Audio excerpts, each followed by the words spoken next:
My dear students, this is class 12 maths chapter 2 exercise 2.5ல question number 5 பார்க்க போகிறோம்.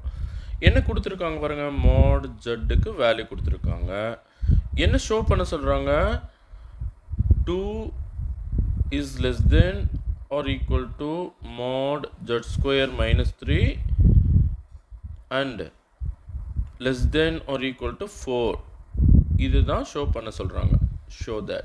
okay. So first of all நம்ம இந்த ரெண்டு properties எழுதிக்கலாம். அதாவது mod z1 plus z2 is less than or equal to mod z1 plus mod z2. இன்னொரு property mod z1 minus z2 is greater than or equal to mod z1 minus mod z2 அவுட்டர்மோஸ்டில் இன்னொரு மாடு. Okay, so இந்த ரெண்டு properties நாம் இங்கே use பண்ண போகிறோம். Okay, இப்போது இந்த ரெண்டு ப்ராப்பர்ட்டிஸ் தெரியலன்னா இந்த சம்மை நீங்கள் சால்வ் பண்ண முடியாது. ஓகே, மாட் ஜட்டுக்கு வேல்யூ கொடுத்துருக்காங்க. அப்போ மாட் ஜட் ஸ்கொயருக்கு என்ன வேல்யூ வருதுன்னு பார்த்துக்கலாம். ஓகேவா, மாட் ஜட் ஸ்கொயர் ஈக்குவல் டு இந்த ஸ்கொயரை வந்து நம்ம மேலே கூட எடுத்துக்கலாம். மாட் ஜட்டுக்கு எனக்கு வேல்யூ தெரியும். அப்போது 1 தான் அதில் வேல்யூ. 1க்கு ஸ்கொயர் பண்ணாலும் 1 தான். அப்போ மாட் ஜட் ஸ்கொயரும் 1 தான். ஓகே, சரி. இப்போது இந்த விஷயத்தை எடுத்து இங்கே எழுதுகிறேன் பாருங்கள். Z square minus 3.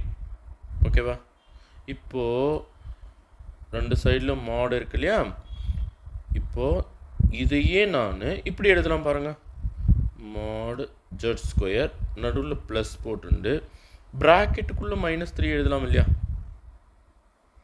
இப்போது இது ஒரு காம்ப்ளெக்ஸ் நம்பர், இது ஒரு complex number. Okay, so z1 plus z2 அப்படின்ற ஸ்டேட்மெண்ட் வந்துடுது. அப்போ நான் இந்த ப்ராப்பர்ட்டி நான் யூஸ் பண்ண போகிறேன். Okay, so this is less than or equal to z ஸ்கொயருக்கு தனியாக மாடு ப்ளஸ் -3க்கு தனியாக மாடு. ஓகே, புரியுதுங்களா? நீங்கள் தேவைன்னா இது காம்ப்ளெக்ஸ் நம்பராகவே எழுதணுன்னா -3 ப்ளஸ் 0i எழுதிக்கலாம். நீங்கள் ஒன்றும் பிரச்சனை இல்லை. ஓகேவா, சரி. அடுத்து என்ன பண்ணுறேன்னா இந்த ப்ராக்கெட்டை நான் இப்போ உடைச்சிட போகிறேன்.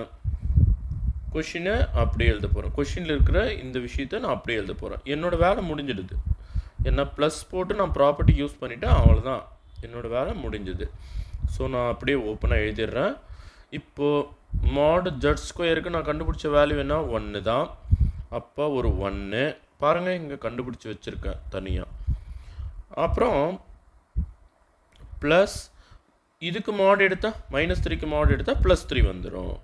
அப்போ ஃபைனலி ஜட் ஸ்கொயர் -3 மாட் எடுத்தால் less than or equal to 4 அப்படின்னு கிடைக்குது. ஓகே, ஸோ ஈக்குவேஷன் 1 எடுத்துக்கலாம். இப்போ இன்னொரு ப்ராப்பர்ட்டி நான் யூஸ் பண்ண போகிறேன். இந்த ப்ராப்பர்ட்டி நான் யூஸ் பண்ண போகிறேன். அப்போது மாட் ஜட் ஸ்கொயர் -3 நான் அப்படியே வச்சுக்க போகிறேன். ஸோ நடுவில் மைனஸ் வந்துடுது. இது z1, இது z2. ஓகே, இப்போது இன்ஈக்குவேஷன் சிம்பிள் இந்த பக்கம் திருப்பிக்கும். ஓகே, ப்ராப்பர்ட்டி பாருங்கள். ஓகேவா, அப்புறம் பெரிய மாடு அவுட்டர் மோஸ்ட்டில் ஒரு பெரிய மாடு. மாட் z1க்கு பதிலாக நான் என்ன போடுவேன், மாட் ஜட் ஸ்கொயர். என்னோடய z1 யார் பாருங்கள், ஜட் ஸ்கொயர் மைனஸ் z2 யார். இங்கே மைனஸ் போட்டாச்சு. அப்போ 3 மட்டும் நீங்கள் போட்டால் போதும். மாடுக்குள்ளே 3 மட்டும் போட்டால் போதும். ஓகேவா, ஸோ அவுட்டர் மோஸ்ட்டில் இன்னொரு mod. Now z square -3 mod is greater than or equal to mod z square value எடுத்து வச்சுருக்கோம் பாருங்கள் 1. இது மாட் ரிமூவ் பண்ணால் 3. அப்போ மாடுக்குள்ளே -2 வந்துடும். z ஸ்கொயர் -3 மாட் இங்கே 1 - 3 வந்து -2 வரும். இப்போ மாடு அவுட்டர் மோஸ்ட்டில் இன்னும் மாடு இருக்கிறதுனால இந்த -2 வந்து +2 மாறிடும். z ஸ்கொயர் -3 ரெண்டு சைடில் மாடு. இப்போ இந்த -2 +2 மாறிடும். ஏன்னா மாடு ரிமூவ் பண்ணும்போது அது ப்ளஸ் வேல்யூவாக தான் எழுதணும். ஓகேவா? ஸோ இது வந்து ஈக்குவேஷன் நம்பர் 2. இப்போ நான் ஈக்குவேஷன் 1 and 2 கம்பைன் பண்ண போகிறேன். Combining 1 and 2. ஸோ ஃபஸ்ட்டு இது எழுதிக்கலாமா? அதாவது mod z² - 3 is less than or equal to 4. Equation number 1 வரைக்கும் எழுதியிருக்கோம். இப்போ ஈக்குவேஷன் நம்பர் 2ல இந்த சிம்பிள் போட்டு, அதாவது 2 வந்து சின்னது, இந்த வேல்யூ பெருசு, அப்போ இந்த சைடில் கிரேட்டர் சிம்பிள் ஓப்பனாக இருக்கணும். சரியா? ஸோ 2 வந்து லெஸ்ஸர் வேல்யூ, இதுக்கு லெஸ்ஸர் வேல்யூ. ஸோ இதுதான் ஈக்குவேஷன் நம்பர் 2 சொல்லுது. ஓகே, இப்போ நான் 2 ஈக்குவேஷனும் கம்பைன் பண்ணிட்டேன். அவங்க கொஷினில் என்ன ஷோ பண்ண சொல்லியிருக்காங்களோ அதை நான் ஷோ பண்ணிட்டேன். ஓகேவா? So hence showedன்னு எழுதிடலாமா? hence showed.